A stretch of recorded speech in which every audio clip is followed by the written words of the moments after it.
Hey everyone, welcome back to the channel. Today I'm sharing a raw, intense story about betrayal, heartbreak, and the brutal reality of finding out your partner has been cheating on you for years. This is a deeply personal journey, one filled with anger, confusion, and tough decisions. If you're new here, don't forget to hit that subscribe button and turn on notifications so you don't miss any future stories like this. All right, let's get into it. I've been married for 17 years, with no children of our own. My wife was divorced once and has two daughters, whom I helped raise before we got married. In my opinion, we only had minor bumps and issues along the way. We've always had an open line of communication, whether it was about work, personal feelings, or even sexual matters. Often, we would just sit on the couch and talk about life and philosophy. I felt we had a strong connection and a fulfilling intimate life. We both maintain a healthy lifestyle. I work in healthcare and have been working a lot of overtime for the past 5 months. She works in legal consulting and has been working from home during this time, which made things a bit distant, but on our days off, we stay close. Last night, I changed a filter on our Dyson fan in the bedroom. I asked to use her phone to update the app and reset the filter alert since my phone was charging near the front door. I noticed she had set a pattern lock on her phone, and I wanted to ask why. While trying to find the app, a Snapchat notification popped up. My stomach dropped when I read the message. "I'll bring the special toy." My mind went blank. She asked what was wrong after I spent several minutes just staring at the fan. My wife has a mandatory quarterly business trip, which takes her 2 states away for 5 days every few months. I knew this message was about her upcoming trip on Monday. I've read hundreds of stories on Reddit over the years, but never imagined I'd be the one sitting on my bedroom floor. I pulled myself together and told her I was just checking information about the IP and router. That's how the fan connects through the app. She had logged into Facebook on a Chromebook yesterday. I took a week off at short notice, explaining to my supervisor what I might have discovered and that I'd need some time off. I spent all night reading her messages. She just left for the office, and I made sure Google location history was on.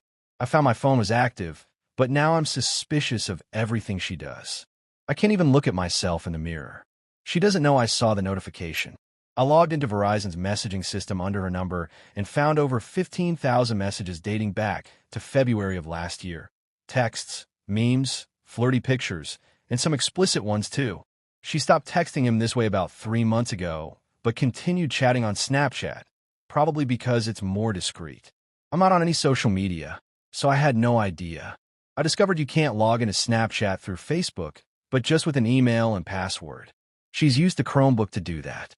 Just 3 nights ago, while lying in bed next to me and rubbing my back as I fell asleep, she was messaging and sexting him. He's a younger man from her work, married with 3 young children. I've met him twice and even shook his hand. I've been pacing the house I built for her, unable to process everything. I'm overwhelmed by anger and disbelief. I logged into Snapchat and saw everything. I called my best friend, who's been divorced 3 times, and he recommended a tough lawyer. I plan on saving all the evidence. There are photos and possibly videos on their phones. I desperately want this to be a nightmare.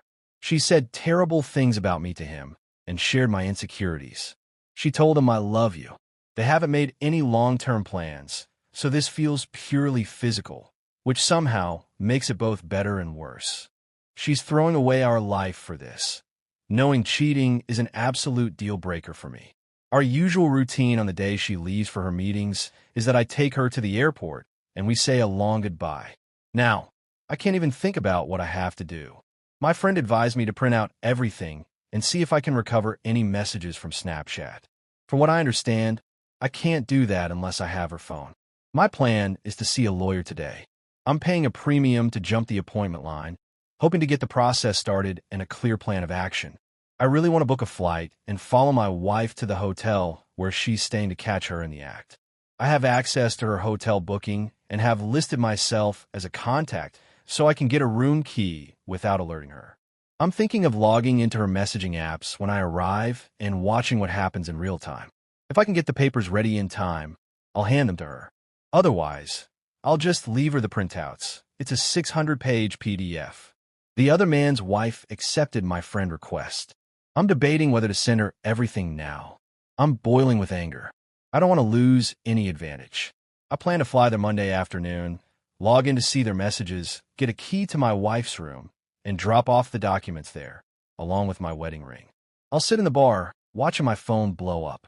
Then I plan to call the other man, ask him to meet me in the lobby or bar, and tell him to bring my wife down.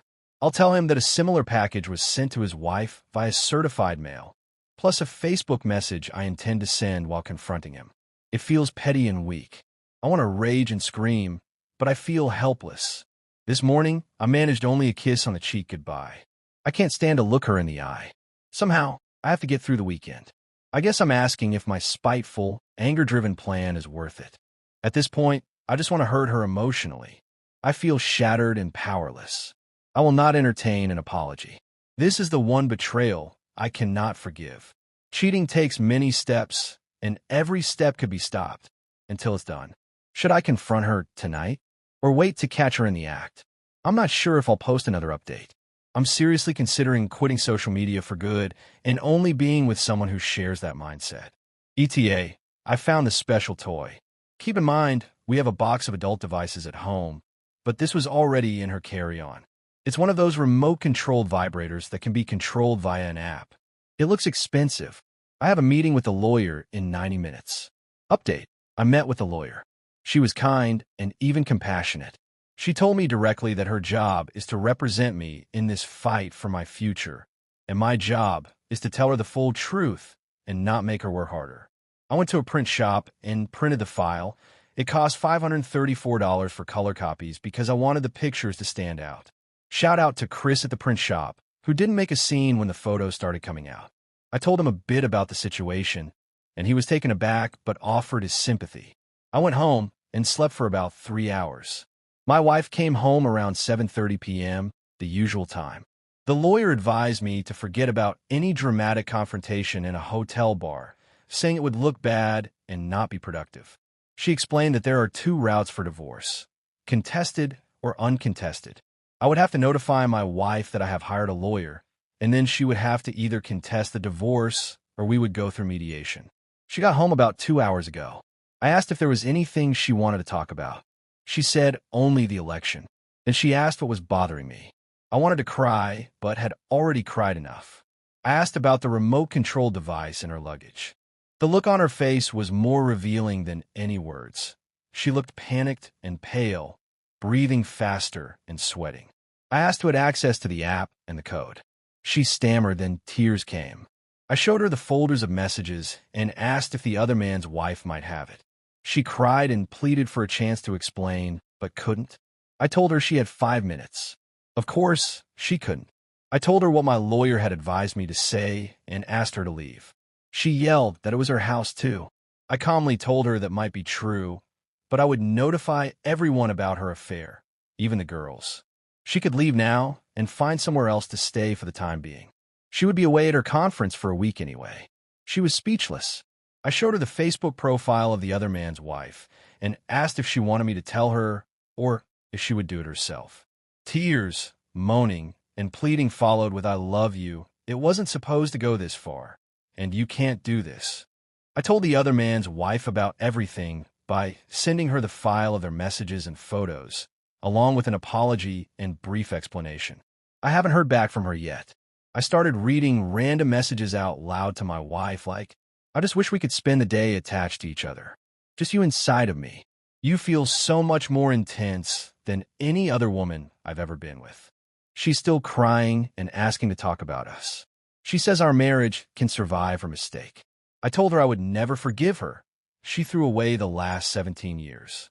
I'm seriously considering telling HR at her work and informing everyone about how she ended our marriage through cheating. Thank you to everyone who responded. I feel bad for not being able to reply to all the messages. I have a therapy appointment scheduled for Tuesday. Right now, I'm both shaking with adrenaline and feeling incredibly low. Sometimes I even think about giving up. The house is mostly quiet except for her crying. I told her not to come back after a trip. I'm sending friend requests and trying to get people on my side by sharing everything. I plan to wait until morning to talk to her daughters. I raised them from when they were 11 and 6. Now, they're 28 and 23. I don't know what to say or how to handle it. I've received nearly 1,000 requests for an update. Following my therapist's advice, I'm sharing more to help myself focus and heal. Some have said, that's not how Snapchat works. Yes, you're right. She was using WhatsApp in the background. Honestly, I don't care. I saw it all. I have to thank Dyson for their app and the amazing fan my brother-in-law gave me for Christmas that helped me discover this. Here's a bit more background to explain why I feel the way I do. My original post was just a stream of consciousness and pretty disjointed. I went to college in Las Vegas in the mid-90s and graduated in 1999. I had a lot of fun back then and was quite active socially. During that time, I decided never to marry. It seemed outdated and something that would take away my independence. I also did not want children. After earning my nursing degree, I specialized in cardiovascular intensive care. I moved back to Texas in 2001 and pursued a master's degree to become an advanced practice nurse with a focus on cardiovascular surgery. While doing that, I also prepared to apply to medical school. That's when I met my soon-to-be ex-wife. She was a short, fiery redhead with a strong personality. We met during an emergency code. It was intense, both the attraction and the relationship that followed. We said, I love you within 3 months.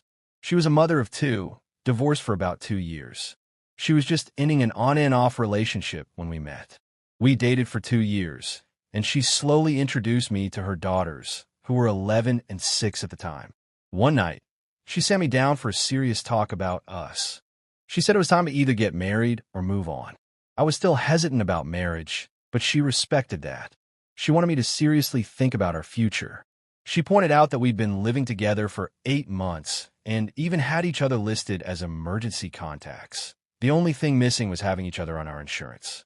We agreed to keep seeing each other for a while longer, but I needed to make the decision eventually. 2 weeks later, I got accepted to medical school about 2 hours away. I was thrilled and crushed at the same time. I had just turned 26 and was about to achieve a big goal, but I realized I wouldn't see her or the girls much. The thought of 7 years of debt and intense study made me doubt if I could handle it. So, I declined medical school and went back to finishing my master's in nursing administration. We got married in July 2003 in a small ceremony with just close family and friends. While my parents adore the girls, and rightly so, they have always been somewhat distant toward my soon-to-be ex-wife. When I told them on Monday about what was happening and that the girls might become less involved in our lives, they said they felt she was damaged goods because she had been married before and that she forced me to compromise. That really hit me, and to some extent, I think they were right. After I graduated, I didn't want to be a manager or director. I'm a hands-on guy who likes taking care of patients. The hospital where I worked offered a certification in ECMO and a perfusionist credential. It was very competitive, but I got in. For the past 11 years, I have been working with ECMO and related procedures. It's been both challenging and rewarding, though sometimes heartbreaking. My soon-to-be ex-wife decided about 5 years ago that being an RN on the floor was no longer for her. She wanted a 9 to 5 job without patient care or drama. Through a friend, she got a position at a multi-state legal consultancy specializing in medical legal cases. She abstracts data from patient charts and presents it as required. So that's the background. On Saturday morning, 2 days after D-Day, I had only slept a few hours. I was filled with dark and disturbing thoughts about my future and my life. I had thoughts and scenarios involving death and violence, both toward them and myself. I was in the kitchen making breakfast, eggs and toast, when she walked in, still bleary-eyed. She asked if I would make some for her. I threw the food in the trash right in front of her. Then I put on my record player and played music from my youth at a loud volume to keep her from trying to talk to me. Now, my proudest moment. I started pain shopping, reading through the printouts of their messages in chronological order. I both recommend and don't recommend doing this. By the afternoon, I had moved from bands like Black Flag and Danzig to more emotional breakup songs by Chris Isaak and Ray LaMontagne. She approached me again, this time almost indignant, asking what good telling the other man's wife would do. I stared at her for what felt like an uncomfortable amount of time, dumbfounded. I told her bluntly that at least the other woman would get to make an informed decision about her future, instead of blindly sacrificing for someone who would betray her so selfishly. I think my message got through. Things are not good for him. She sat down on the couch and began sobbing. I told her I was emotionally spent, or maybe just numb, and would cry later after I finished what needed to be done. She timidly asked what else I had to do. I told her I wanted to ruin her life and make her feel the pain I have now. I said that if she had any respect or love for me, she would open her phone and show me everything.